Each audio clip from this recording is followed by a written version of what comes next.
bien? La Rita, ¿no? Larga Duraba no. un poquito más antes. Ah, bueno, ya nos contás todo, ¿eh? Yo podría haberla cortado un poquito más. Y siempre, viste, después te da ganas de cortarla. Bueno, ahora sí arrancamos. Acabamos de ver la proyección del documental eh, de la resistencia a la existencia de Pablo Lecaros. Estamos acá con el director, al que le damos la bienvenida y te agradecemos, Pablo, que te hayas venido tempranito a la facultad. La película y la actividad se enmarca en la Semana de la Memoria, que es la semana que está repleta y todavía quedan actividades, proyecciones, discusiones, presentaciones, muchas actividades para reflexionar a propósito de los 40 años de la recuperación democrática, y en esta actividad también nos sumamos desde el taller de Expresión 2. La elección de la película y del documental, como el resto de las proyecciones al que también invitamos, hay una hoy a las 7 de la tarde y otra el viernes, es una propuesta de pensar la memoria también en tiempo presente, ¿no? Esta es la idea, y pensar la comunicación como un derecho humano fundamental. Por eso la importancia de traer esta experiencia de periodismo, de autogestión, en tiempo pasado, presente y futuro, ¿no? Articular todos esos tiempos en una memoria de las luchas, ¿no? Y pienso pasado por esto de pensar la patota y articularla con la patota de la dictadura, también el presente y el presente de la lucha por la recuperación, por la autogestión, y también pensar el futuro en esa clave, ¿no? Y en un futuro que también lo tenemos que vivir en este contexto y en esta coyuntura con ilusión, pensando en las últimas. Había un montón para anotar, ¿no? Y estaba ahí oscura y no tomaba nota, pero se me venían un montón de titulares, ¿no? Porque la verdad que el documental es muy hermoso.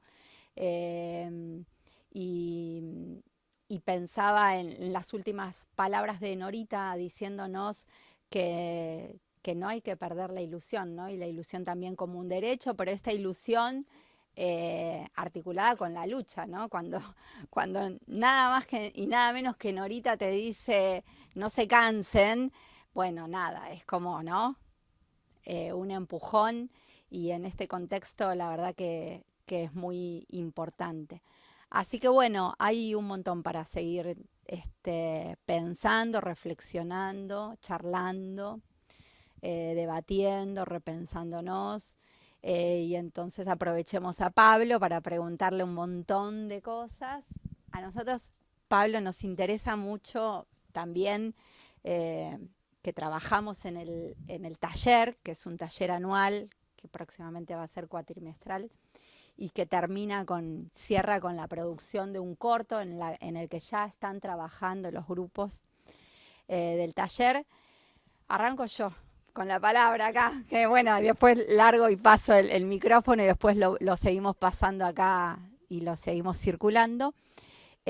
Con la idea, yo pienso cómo nace la idea de hacer este documental, ¿no? El tema. Nosotros laburamos mucho y en este momento estamos trabajando mucho eso en el proyecto de cuál es la idea, cuál es el tema, ¿no? Cómo ir de lo social y empezar a hacer foco y empezar a pensar en el tema, la experiencia, la idea. Así que contanos cómo nace eso y después seguimos con la cocina.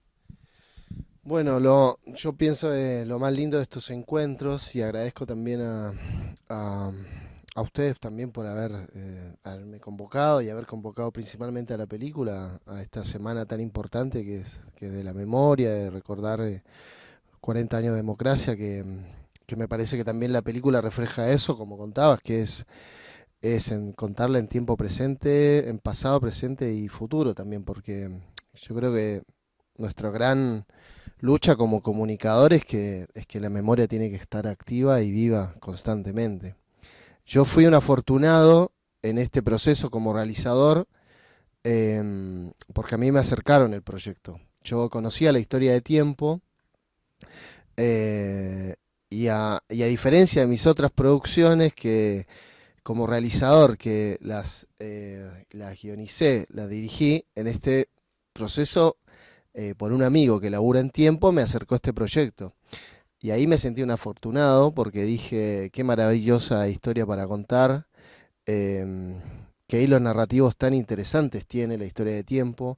Yo me acuerdo haber conocido, haber leído y lo que fue, me acuerdo de esa madrugada por lo que fue el ataque a la redacción de La Patota. Y dije, ese hecho traumático ya tiene todos los elementos como para poder contar un documental. Así que me sentí un afortunado. Después laburar con un guionista que aparece ahí, Guido Molinari, también fue una cosa distinta para mí. Siempre yo había escrito mis cosas y las había dirigido. Entonces también fue como un desafío laburar con un guionista y me parece que escribimos, él escribió y laburando mancomunadamente se formó un guión bastante sólido de cómo poder elegir también a los entrevistados. Em, y el proyecto ya me maravillaba, o sea, nunca había tenido yo también la posibilidad de contar, de pensar de cómo contar una redacción, cómo pensar la historia de Tiempo, con todos los elementos que tiene, con trabajadores que luchan, trabajadores que recuperan, trabajadores que tienen una mirada y que tienen un punto de vista sobre qué es lo que quieren contar y qué es lo que quieren decir. Entonces ya era un tremendo monstruo eh, para poder empezar a direccionar, ¿verdad?, hacia dónde iba este viaje.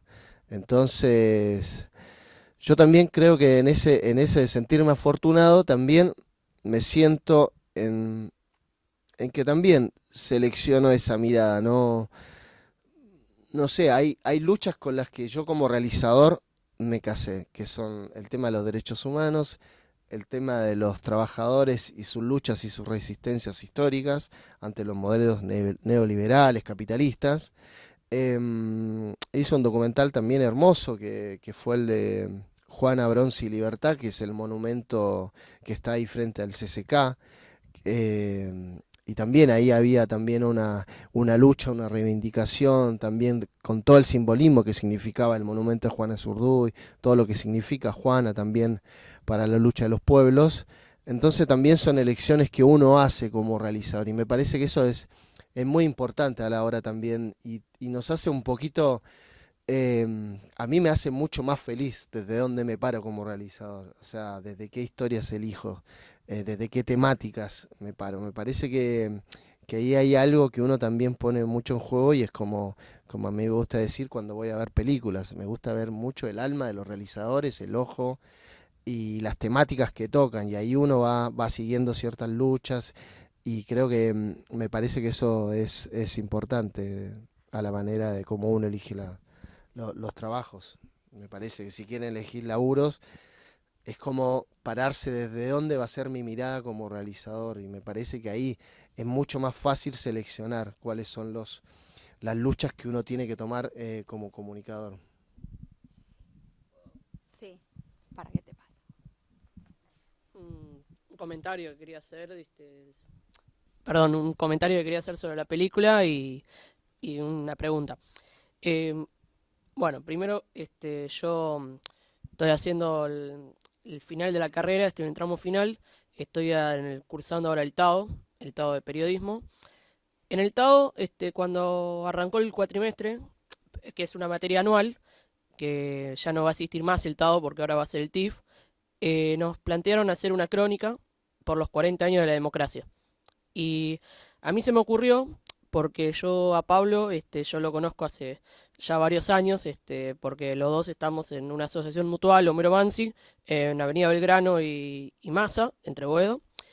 Y había visto ya el documental en el mes de marzo, creo que lo habían estrenado, y me llamó mucho la atención el tema de la patota. Cuando entran en la madrugada, en un claro avasallamiento, digamos, de las libertades periodísticas, ¿no? La libertad de expresión, la libertad de opinión.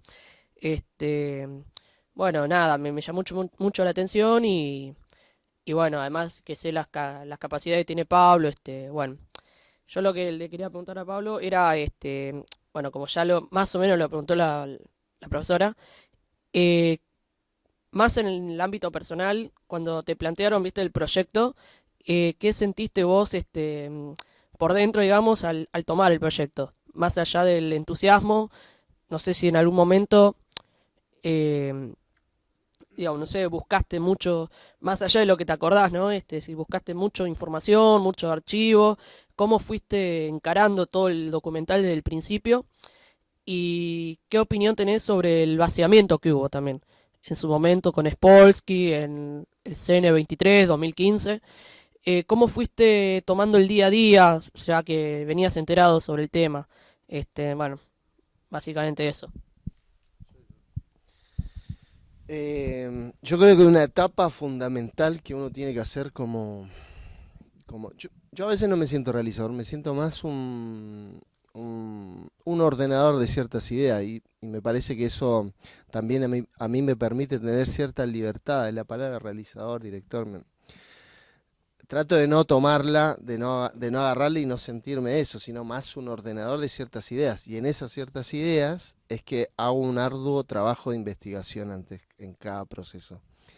Creo que lo último que hago es agarrar la cámara, como que trabajo mucho desde cuáles son los materiales con los que me encuentro y leo mucho, estudio mucho, trato de buscar referencias audiovisuales, investigación, notas periodísticas, fotografías, como que reúno mucho los materiales sobre la mesa, mucho papel, mucha escritura sobre papel, pizarrón.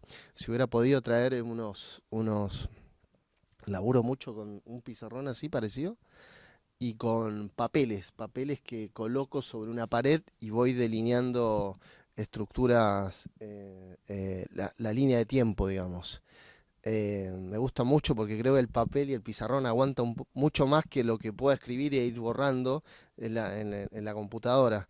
Entonces, y a los primeros materiales que pude acceder, que uno los puede buscar en la computadora y en internet, fueron a los materiales del ataque a la patota. Son los materiales que aparecen ahí, que es del archivo de la vaca. Yo no pude ir a grabar ese día terrible. Entonces son los primeros archivos con los que me encontré y en ese desarrollo y en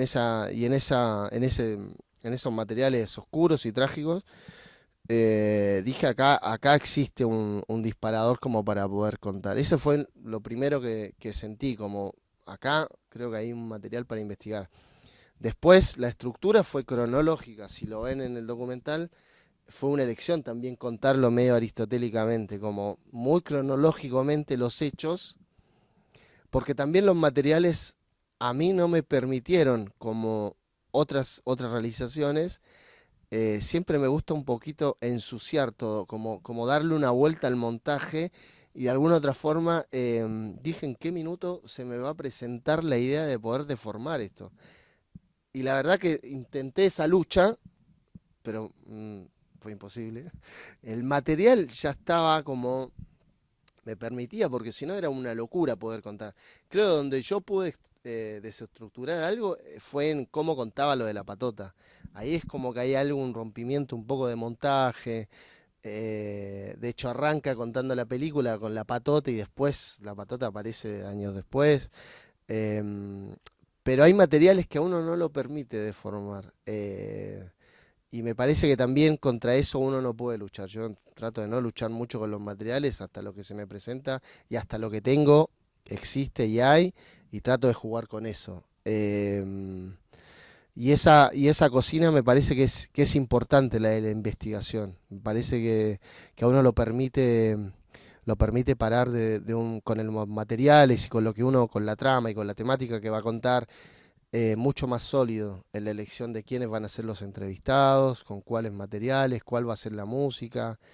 Laburar mucho con referencias, laburé mucho con referencias, no solamente visuales, estéticas, sonoras, laburamos mucho hay un montaje sonoro. Los materiales de archivo a veces lo que te generan es que vienen demasiado complicados de sonido. A nosotros nos costó mucho en este documental poder encontrar materiales de archivo, de hecho de la primera etapa. De hecho fue lo último que se montó. Como que la película se montó primero al medio, como que montamos primero todo lo que es la patota y después fuimos montando todo el resto. Fue como también una locura en ese sentido, de hecho primero hicimos el tráiler, porque el tráiler a nosotros, cosa que a veces se hace al final, nosotros primero montamos un tráiler porque también estábamos muy acotados de tiempos, esto lo hicimos en un año, todo, desde la investigación, desde la idea, en un año hicimos esto, fue una locura, casi 3 meses de montaje, con muchas noches, algunas noches de 20 horas de edición. Estaba laburando con 2 editores, lo cual también a mí me permitió cierta libertad como para llegar a ciertos horarios y ver que habían cosas con las que se había avanzado. Laburamos con 2 máquinas, ya estoy contando la cocina bien, con 2 máquinas de edición, donde en una parte se montaba todo lo que son testimonios, recortes de testimonios, y en otra máquina se montaba todo lo que son más insert, selección de insert, el armado de la redacción se montó en la otra máquina, todo lo que es el armado de la patota también, y después llevábamos a la máquina con la que se estaban montando todas las entrevistas, llevábamos todos los otros materiales, así que se armó casi como por bloque. Me fui igual de la pregunta, pero eso con respecto a la patota y al vaciamiento, me parece que todo vaciamiento, sobre todo cuando es de empresarios hacia sus trabajadores, y no solamente que era un vaciamiento, para mí era precisamente lo que se dice ahí, es atentar contra un medio de comunicación que te va a presentar y te va a contar otras cosas, noticias invisibilizadas. Esto no le va a pasar a Clarín, esto no le va a pasar a La Nación. O sea, nos pasa a los que, nada, luchamos por un campo, una comunicación desde el campo nacional y popular. Entonces, me parece que lo que se cuenta ahí es tal cual lo dicen sus propios trabajadores. Era un avasallamiento hacia el campo nacional popular, yo creo que yo no había visto en materiales un ataque así de esa manera a un medio de comunicación, y me parece que precisamente era eso, era tratar de silenciar. Después, la cantidad de entrevistados, habían más. Yo hubiera sacado un par más, pero yo también dije, y esa fue una discusión también de tiempos con la producción y con el guionista, y me parecía interesante tratar de abarcar la mayor cantidad de posibles porque quería que fuera contado por sus trabajadores. No quería que fuera contado en la gran totalidad, no quería que fuera contado por, digamos, las cabezas de equipo o cierto círculo dentro del cerco de tiempo. Y dije, bueno, eso fue un desafío, dije, vamos por esa, contémosla como un cadáver exquisito, donde cada uno va armando una pequeña frase y cada uno va completando lo otro. Entonces, es un poco eso, es un poco jugar a esa estructura, casi como un relato coral, y esa fue una decisión también, una decisión antes de salir a grabar. Lo vamos a contar como un relato coral, listo, vamos seleccionando y viendo quiénes son los personajes que van a ir contando en cada etapa, en cada una de la estructura lineal narrativa, quiénes van a ir contando cada parte. Y eso.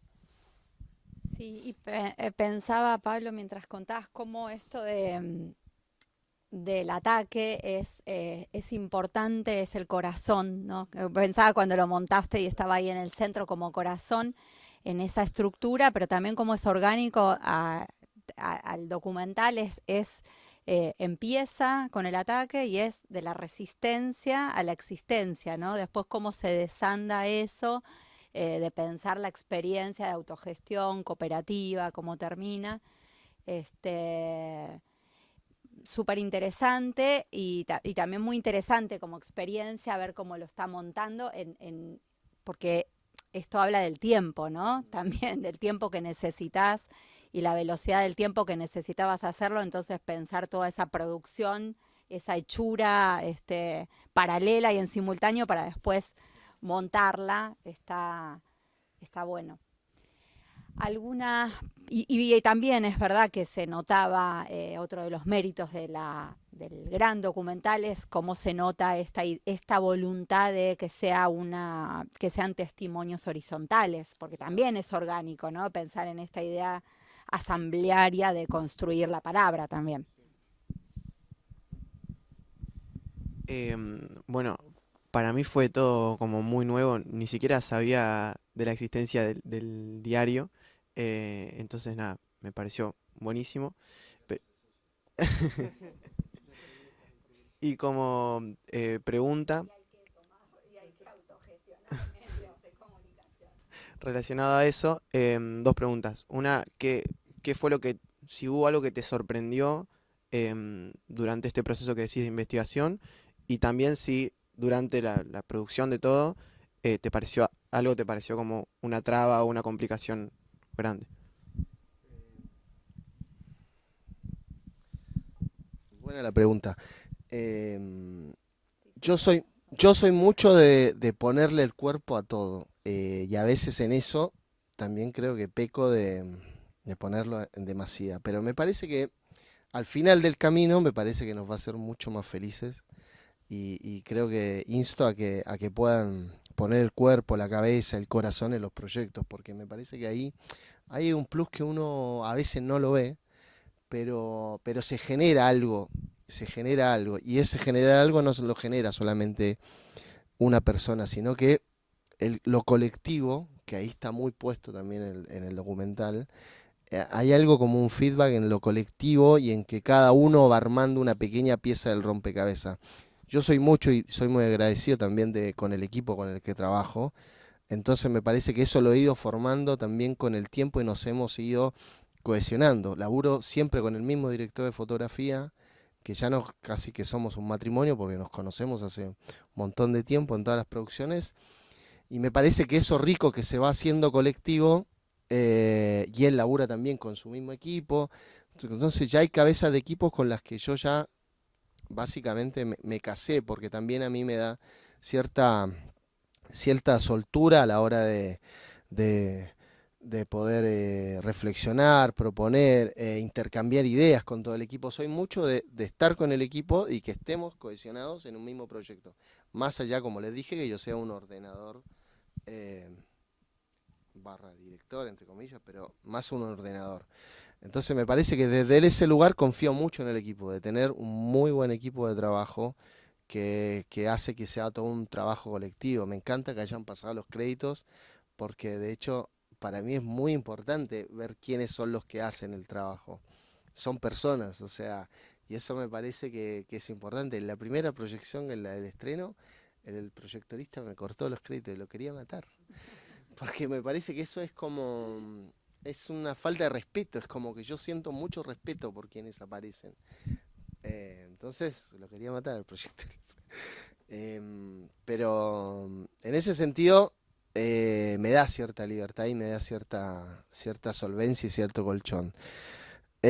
Después, también, en eso me parece que se genera un feedback y la producción también, todo lo que les pedí, que tampoco no fueron muchas cosas. Por ejemplo, en un momento dije, tengo que acelerar el montaje y pedí otra máquina y ahí me trajeron otra máquina.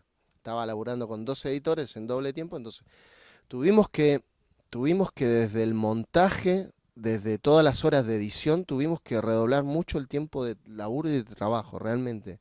O sea, hay días que laburábamos 15 horas, hay días que le metimos 20, un día, creo que 2 días, nos pasamos toda una noche, todo un día y toda una noche, donde dormíamos en el lugar. Teníamos un lindo búnker donde trabajar, también creo que eso también nos ayudó, donde tirábamos un par de colchones y íbamos cambiando turno, pero también porque las fechas a nosotros nos apuraban un poco. Se estrenó un 26 de abril en la Biblioteca Nacional y era muy cercano, creo que son las fechas cercanas al aniversario de tiempo como cooperativa. Entonces a nosotros también nos empezó a correr una fecha. Em, y después lo dificultoso fue, en términos de producción de lo que pedía, lo tenía. Fue buscar material de archivo. Fue, creo que encontrarme con la dificultad de la primera etapa. Yo dije, me voy a encontrar con un montón de material de archivo por ser un medio.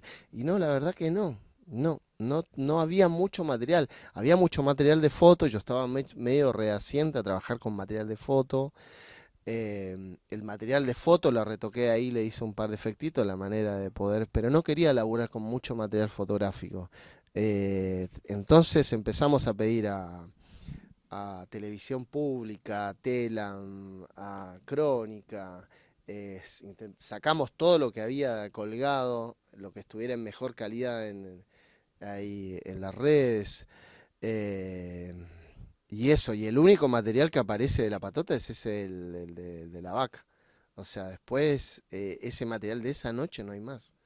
O sea, ni siquiera los propios compañeros aparecen materiales de celular, por ahí hay algún registro de celular, pero después no hay más. Entonces fue un desafío poder contar. Perdón, del cerco mediático también, ¿no? Pensar en Claro, todo eso, porque por ahí se decía, no, bueno, no, la experiencia de autogestión periodística no tiene buena prensa. No claro. solo que no tiene buena prensa en los medios hegemónicos, sino que es invisibilizada en el contexto del macrismo, no aparece eso, ¿no? Y por eso lo encontrás en La Vaca. Claro, entonces todos esos materiales nosotros sabíamos que no podíamos ir a los grandes medios hegemónicos a buscar el material porque no lo iban a tener, de hecho no fueron a cubrir eso, lo que estaba pasando no estaba. Entonces precisamente es eso, tratar de, como decís, tratar de invisibilizar, tratar de que esto no pasó, pero sí pasó, o sea, hay registro y hay materiales que sí pasó.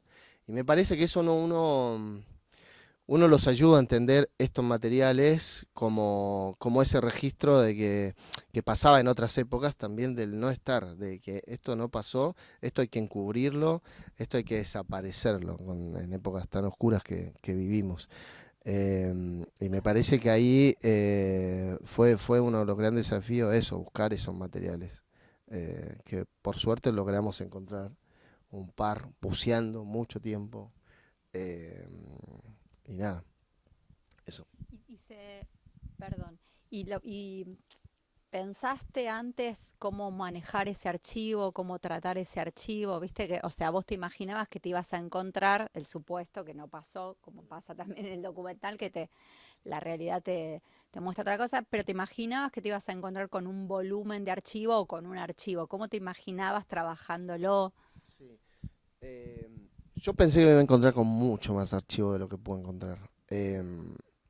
Y, y la verdad que ahí, cómo tratar el archivo, tenía cierto. Lo que más pude encontrar fueron todos los diarios que aparecen en la presentación y algunos retoques que hicimos ahí medios gráficos. Eso sí había bastante, notas periodísticas, bueno, el diario, todo el acercamiento a los diarios, a tapas, a notas, eso sí había, mucho registro en papel, mucho registro fotográfico.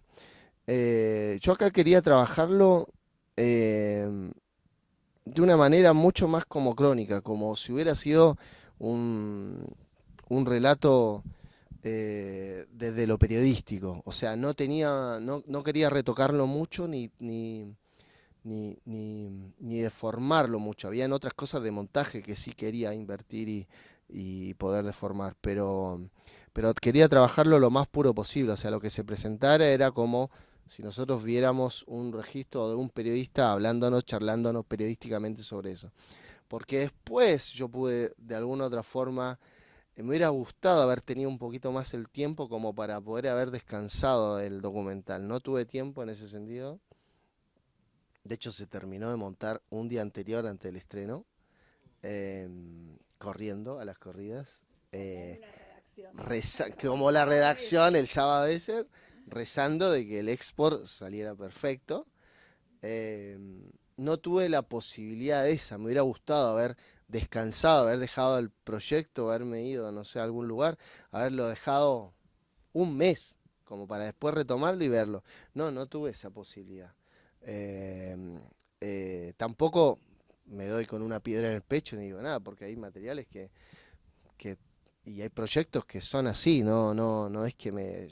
Yo lo que trato sí es tratar de dormir bien, duermo bien con este material, o sea, no me genera fantasmas, no me genera nada de lo que pude llegar a ser, de lo que no pude llegar a ser, no, trato de desprenderme un poco por salud mental, porque me pasó con otros proyectos, que claro, dije esto lo podía haber cambiado, y no, dije, los materiales a veces se presentan, y uno llega hasta cierta etapa, sentí que lo dimos todos como equipo, como colectivo, y no, lo que después del estreno me dije, uy, puedo dormir bien, o sea que es una buena señal. No tuve fantasmas, tuve muchos fantasmas en el proceso, digo, de soñar con los materiales, hablaba, me iba, me levantaba a la mañana, veía materiales, esto, charlaba mucho, menos mal que también la producción y el guionista entendieron que era un poquito obsesivo con ciertas cosas, entonces me dejaron el teléfono abierto, yo mandaba mensajes medio...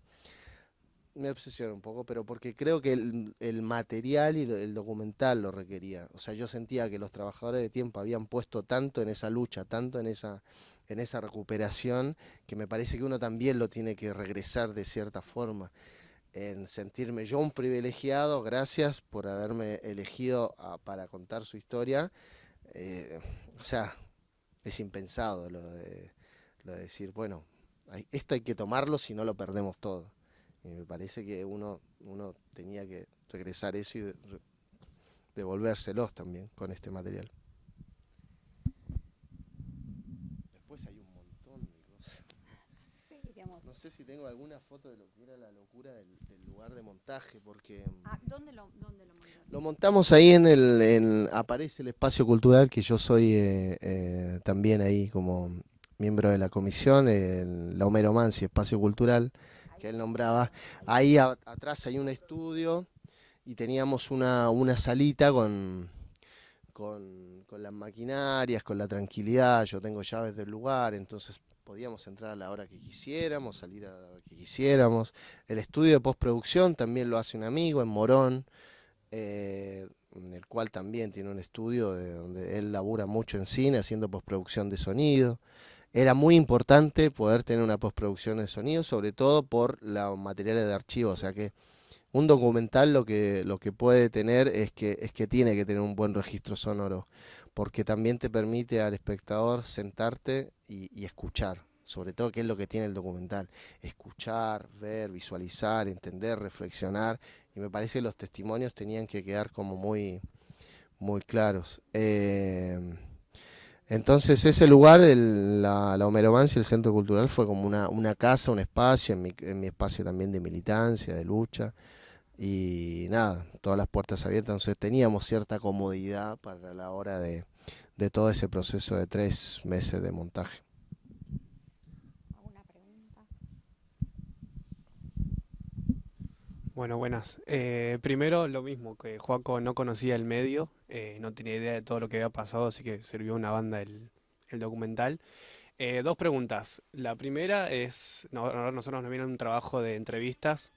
Quería preguntarte cómo habías elegido la disposición de los lugares. Me llamó mucho la atención el que era el presidente en su momento, el primer presidente, no se hizo la entrevista en el propio lugar. Supongo que habrán pasado cosas. Y la segunda es si para mí al final fue como algo inspiracional, ¿no? No fue un suscribite a nuestro medio, sino puedes generar el tuyo, y incluso con las madres, digo, una buena selección de entrevistas. No sé si eso te lo pidieron a vos, que se genere eso al final, o se te ocurrió a vos, o yo lo vi y no estaba planeado, no sé, capaz no sé, a mí me dio la sensación de, bueno, generarte tu propio medio, o se puede hacer esto. Bueno, nada, esas dos preguntas. Lo del primer presidente de la cooperativa, no, entiendo que está todo bien con el primer presidente, me parece que se tomó una decisión, él ya no está en la cooperativa, y me parece que elegir la redacción para Javi, él contaba otra, como ya no está en esta época, en el presente, digamos.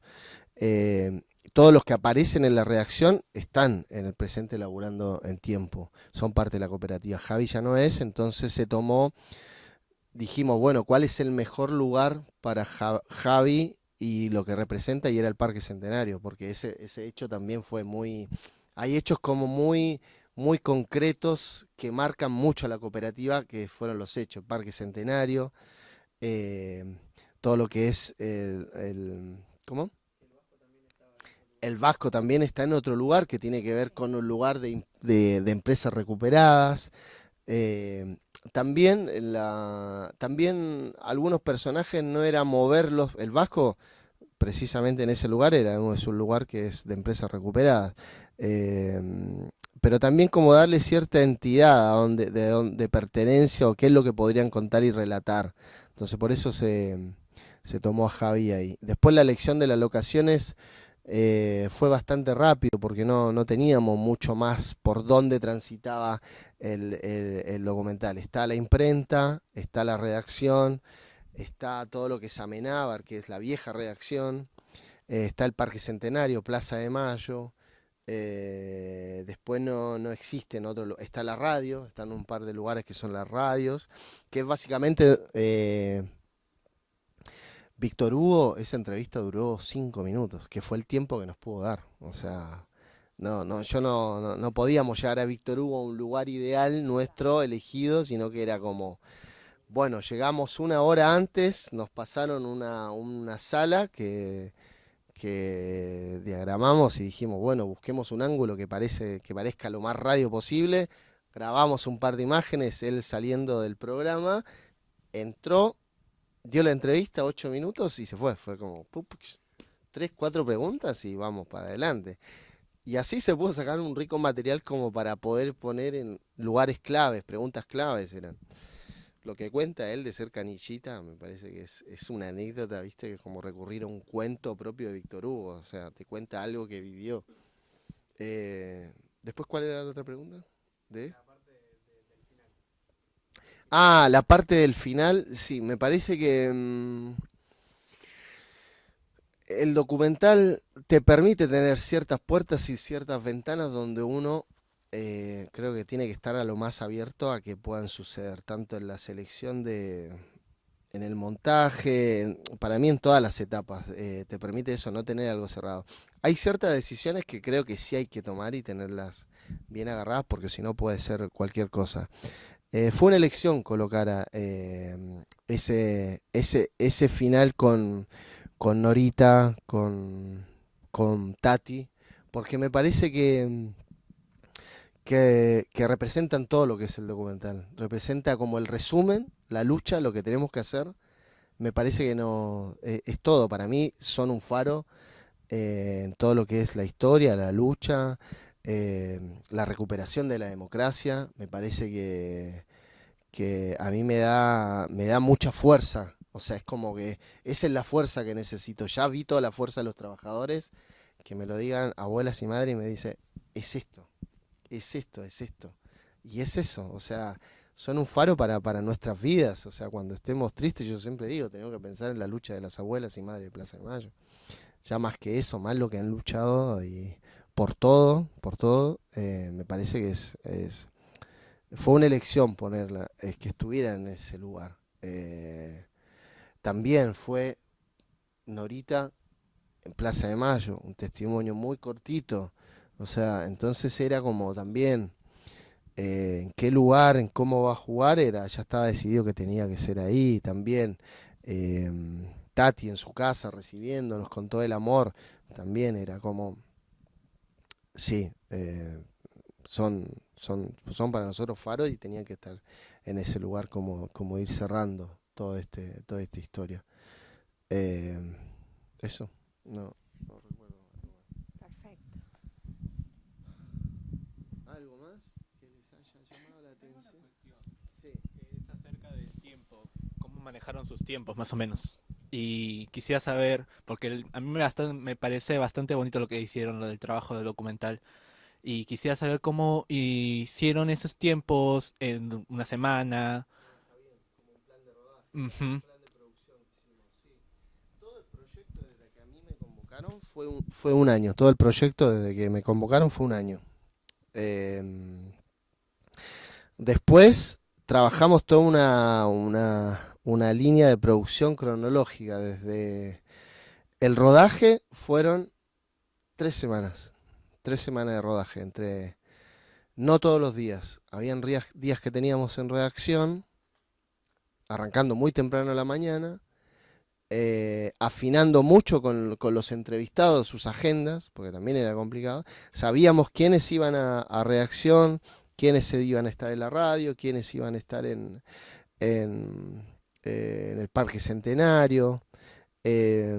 Lo de la, ¿cómo se llama? ¿Cómo se llama? La imprenta fue en una visita primero técnica, de ir a visualizar a ver cómo era el lugar, qué iluminación tenía, con qué nos íbamos a encontrar desde lo sonoro. Yo no es que he visitado muchas imprentas, ¿no? Creo que habré visitado alguna vez. Sí, fábricas, entonces me imaginaba que era algo muy fabril. Y después fue una noche de rodaje, porque el diario salía, se lo llevaban los camiones, 1 de la mañana, 2 de la mañana, entonces me parece que esa jornada nosotros arrancamos, creo que 6 de la tarde o 7 de la tarde, y terminamos creo que 3 de la mañana, que es cuando se va ese camioncito que se llevan los diarios para repartirlo. Em, Sí, como 3 semanas de rodaje fueron en lo que hicimos. Así, bien, las 3 semanas completo para eso. O sea, como para poder cerrar todo, porque también nosotros teníamos equipos alquilados, había como una producción ahí, como que teníamos que cerrar todo, estábamos pagando a compañeros que laburan en cada área, entonces no podíamos hacer el rodaje, estirarlo, sino que eran 3 semanas de rodaje y listo, nos íbamos con el material. Después no fuimos a buscar nada más, como que grabamos todo en 3 semanas y después nada, a montar, seleccionar materiales, este, más o menos eso. Sí, sí, sí. ¿Para qué necesitamos para que quede? La cuestión es si recibieron ayuda de algún equipo de producción, o sea, materiales como cámaras, videos para grabar, de alguna otra institución, aparte de lo que les contrataron. El documental fue financiado por... hay un fondo que se llama, del ENACOM, que se llama FOMECA, que son unas pequeñas producciones audiovisuales. Nosotros lo que teníamos que entregar en realidad eran como 7 micro documentales, micro programas de 5 minutos o 8 minutos creo que eran. Yo cuando me presentaron esa idea, esto no lo conté, claro. Yo dije, acá hay que hacer una película. Acá me lancé con todo. Dije, bueno, acá tengo que hacer una mayor apuesta y tengo que hacer un... Y después esta película la diseccionamos y entregamos, o sea, lo que significaba ese fondo. Que en realidad, si lo pensamos, ese fondo era muy pequeño en relación a todo lo que hicimos durante un año, en términos de producción, de gente, de trabajo, digo, de trabajo para la producción. Así es que la gente, obviamente, del FOMECA, todos contentos, vinieron a la presentación Fomeca que sale para la cooperativa y la cooperativa que hicimos una apuesta mucho mayor, que es hacer un documental y después entregarlos. Entonces teníamos doble producción. Esto después lo recortamos porque cronológicamente está contado muy preciso, o sea, podés agarrar cada etapa y la tenés como un micro, que puede ser un seriado. Y eso también lo pensamos nosotros también, desde cómo teníamos, me acuerdo en una pizarra así, doble línea de tiempo. Una línea de tiempo de la película y una línea de tiempo de los capítulos. ibas así. O sea que íbamos. No, primero Por montamos, eso no dormía, pobre. primero montamos la película y Y después, ya fuiste- pero íbamos pensando en lo otro, Claro, sin necesidad bueno, de cortar. Entonces era como, fue una producción con mucho, que había que poner mucho trabajo y eso fue también muy lindo.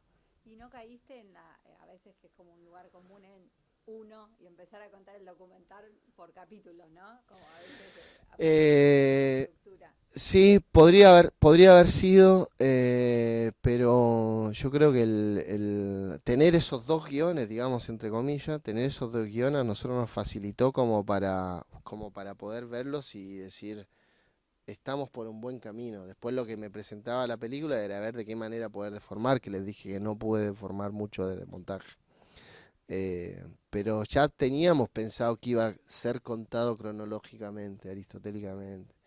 Porque si no, también para nosotros era como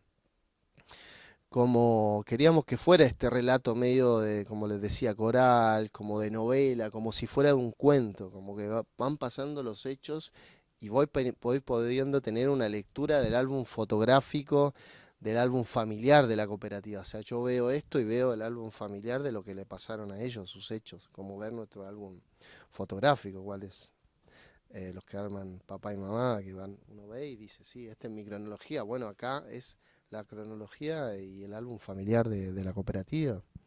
Y nada, están ahí con una lucha histórica, hermosa, me parece que es algo que yo consumo. Antes los consumía, digo, como lector, y ahora los consumo asiduamente, porque me parece que eso, que te presentan noticias que son invisibilizadas por los grandes medios hegemónicos, y me parece que ahí dan un salto. Periodismo decente, me gusta mucho esa frase que dicen, que hacen periodismo decente. Y te encontrás con personas que están en la misma vereda y que están en la misma lucha. O sea, y eso me parece que me impactó mucho encontrarme con ese tipo de calidad y clase humana. Como que, nada, eso me gustó mucho.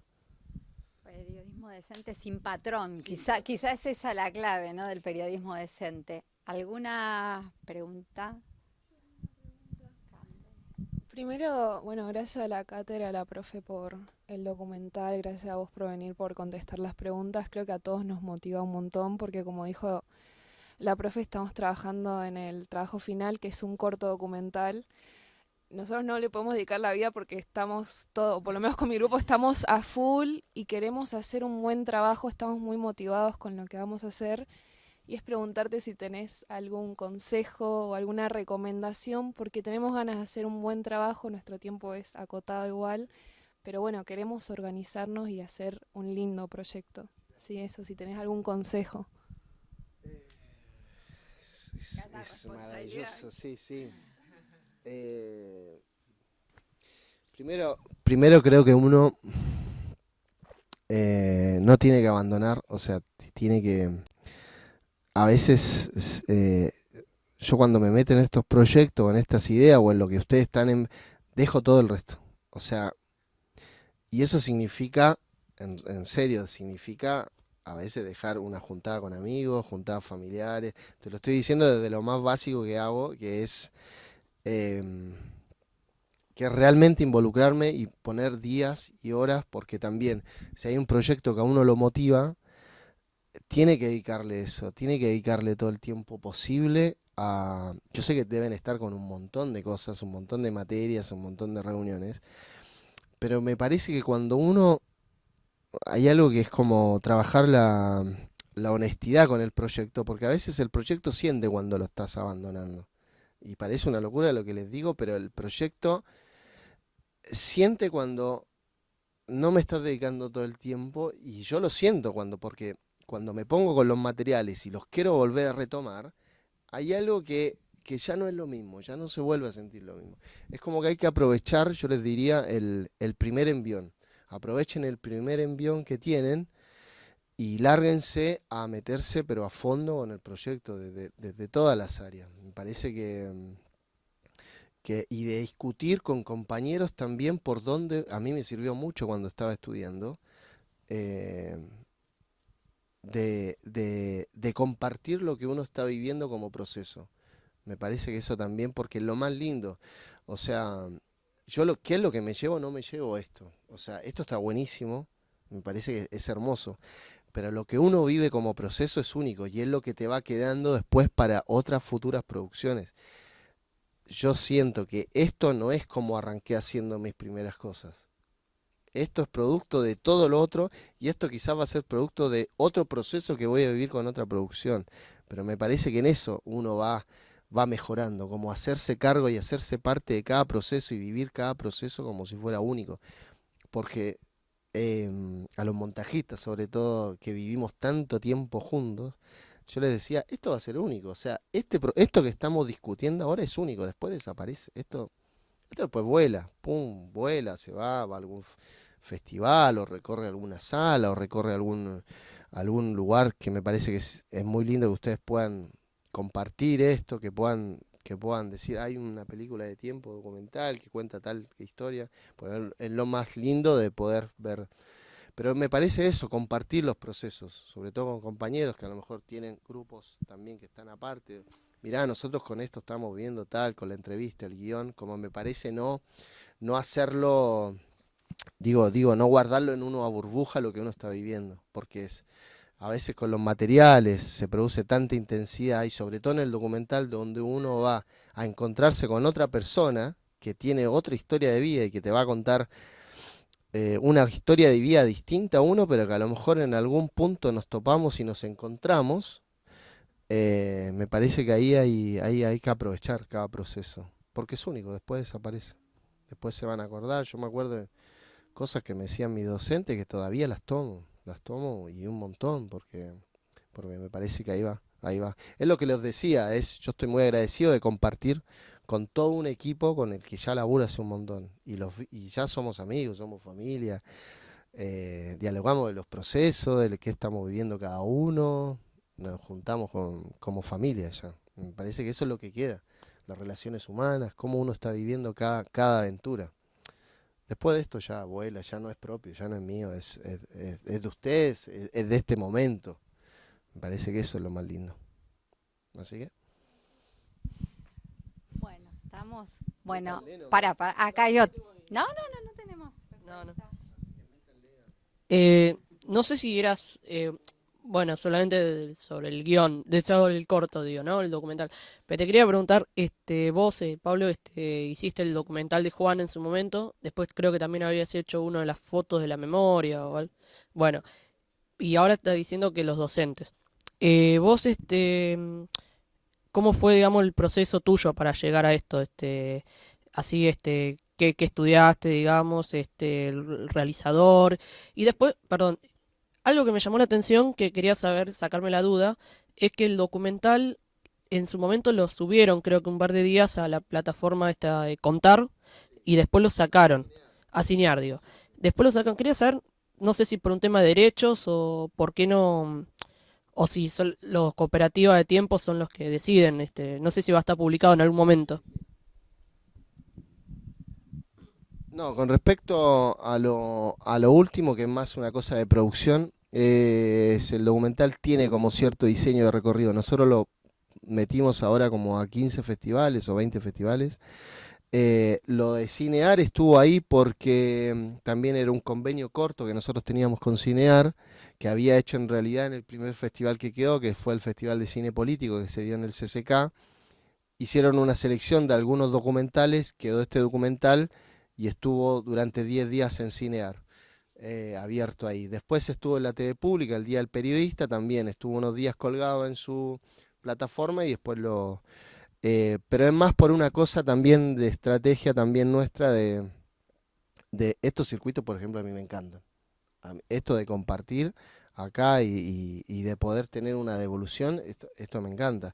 Pero después lo hicimos más por una cosa de circuito festivalero. Estamos esperando respuesta de 15 festivales y en alguno quedaremos, en alguno no, tampoco nos mata, pero también nos piden como digamos, esa cosa que no puede andar mostrándose o estar colgadas en las plataformas todavía. Por eso. Y después lo otro, yo estudié en la escuela del Sindicato de Cine de Buenos Aires, el SICA. Tenían una escuela que ya desapareció, que es el CFP, es un centro de formación profesional, y ahí me hice todos los cursos y todas las carreras de dirección, realizador, dirección de fotografía, sonido, arte, asistencia de dirección. Una de las partes que más me gustaba era ser asistente de dirección. De hecho, en uno de los primeros rodajes que estuve grande de película fue en el equipo de dirección. Y ahí también encontré, más allá de hacer toda la parte de cámara, fotografía, y ahí uno se va casando em, con ciertos roles, porque esto no me lo dijo un docente, pero me dijo un reflectorista, un eléctrico de un rodaje. Me dice, a vos te van a llamar acá, te van a llamar por cuál es tu especialidad dentro del rol de todo lo que conforma esa producción. Y tuvo toda la razón con la recomendación que me dio, porque uno no puede hacer todo acá, uno empieza a especializarse en tal área, o en la investigación, o en la cámara, o en la directora de fotografía. eh, con el director de fotografía que laburo, hace solo eso, solo hace dirección de fotografía, no hace otros roles más. Entonces uno va de alguna u otra manera especializándose sobre un área. La ENERC, por ejemplo, tiene lo que es la especialización en cada área donde uno estudia ahí. Y me parece que eso también a mí me sirvió mucho para ver en qué área yo tengo conocimiento de todas las áreas, pero en lo que más me gusta, más en todo lo que es el equipo de dirección. Me gusta mucho armar planes de rodaje, ser asistente de dirección. Mi primer rodaje fue de claquetista, eh, con un equipo donde eran 100 personas en un rodaje y yo estaba pichi haciendo claqueta y llevándole el libro al director. O sea, era lo único que hacía, le llevaba el libro al director y hacía de claqueta. Pero ese era mi rol en ese minuto y lo disfruté, porque ya era lindo estar en un rodaje de 100 personas. Eh, Así es que eso, tuve la fortuna también de criarme con docentes, con una particularidad también colectiva, sindicalista, de poner el cuerpo, y de poner el cuerpo no solamente, sino que de hacer, y de también presentarnos esto como un lugar único también, como lo que les decía, son momentos que son únicos, después desaparecen. Tengo un compañero con el que labura conmigo que después le da depresión post rodaje, o sea, como que hay que tratar de contenerlo porque le provoca ese vacío. Él labura en la parte con el director de fotografía de gaffer y de asistente de cámara, y le provoca ese vacío de no estar en rodaje, rodajólico le decimos, estar en rodaje constante. Yo lo entiendo desde otra área porque a mí me permite de alguna otra manera, yo lo único que quería después es esto, descansar, soltar el material, abandonar un poco y empezar a pensar después en otras cosas que tengo ahí, que son pequeñas líneas, pero nada, estamos ahí también. Ya llegará el momento para esa idea. No se cuenta. Alerta spoiler. Por acá otra más. Sí, hola, buenas. Agradecerte por tu tiempo primero. Y bueno, yo me sumaba más a una petición, como dijo mi compañera, un consejo que, no sé, que nos puedas dar, porque con esto que, como te comentaba, que estamos trabajando con hacer un documental, quizás en mi cabeza lo que me cuesta más es en pensar como el final, ¿viste? En este proyecto que nos mostraste, como, ¿cómo haces para, no sé, para entrar en el final ya de la historia, como cerrar la historia? Como que yo en mi cabeza me la complico siempre con eso. No sé, un consejo que nos puedas dar con este trabajo o en tu experiencia, lo que nos puedas aportar.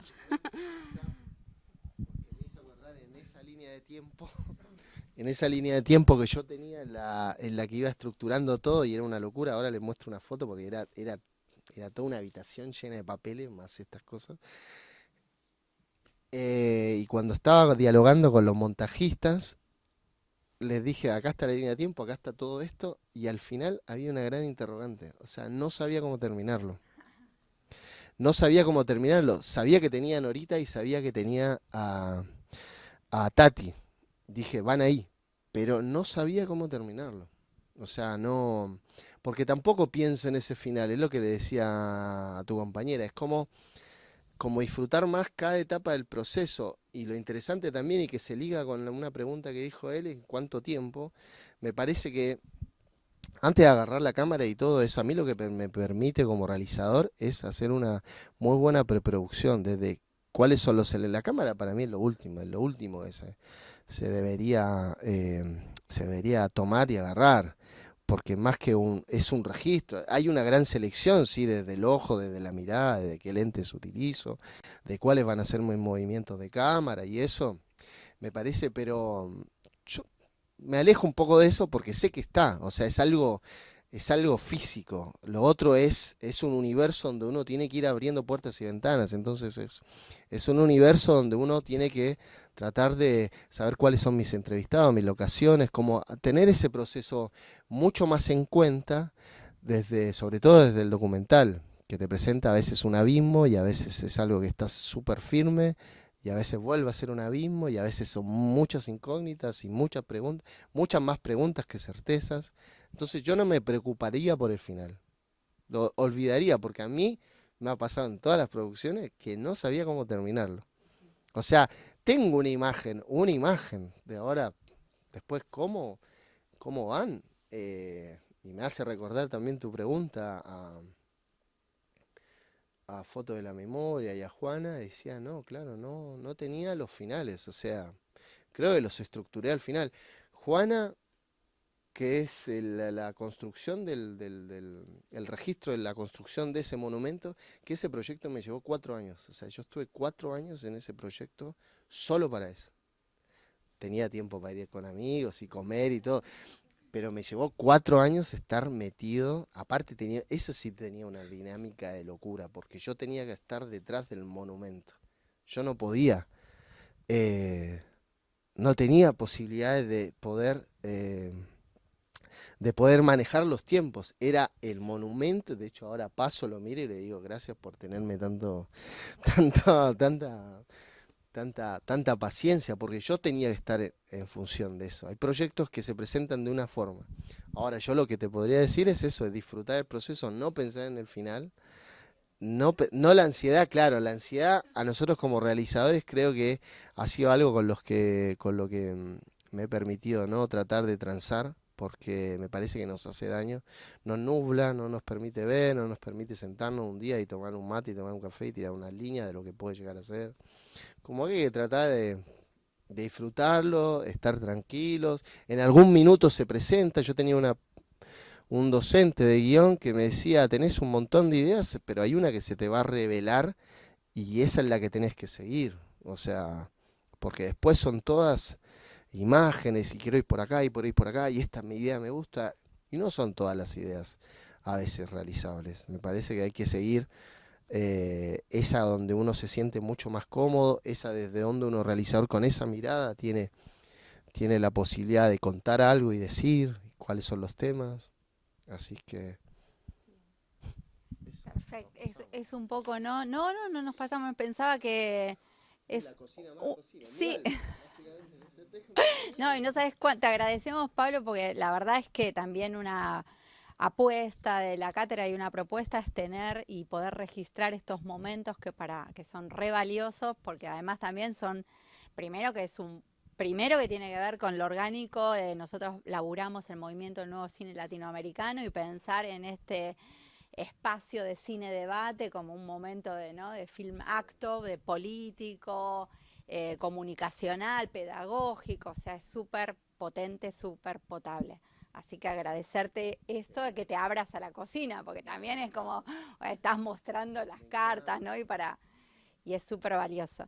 Y pensaba esto, que qué interesante de poder tener como consejo que no te gane la ansiedad y apostar también a ese proceso documental como un proceso creativo, no como un suceso, porque finalmente pensar en la foto final te hace pensar en el suceso y es poderlo transitar como un proceso y confiar en que como lo estás transitando te va a ir llevando, va a ir apareciendo, como que no te gane pensar, ¿no? En eso en el último cuadro.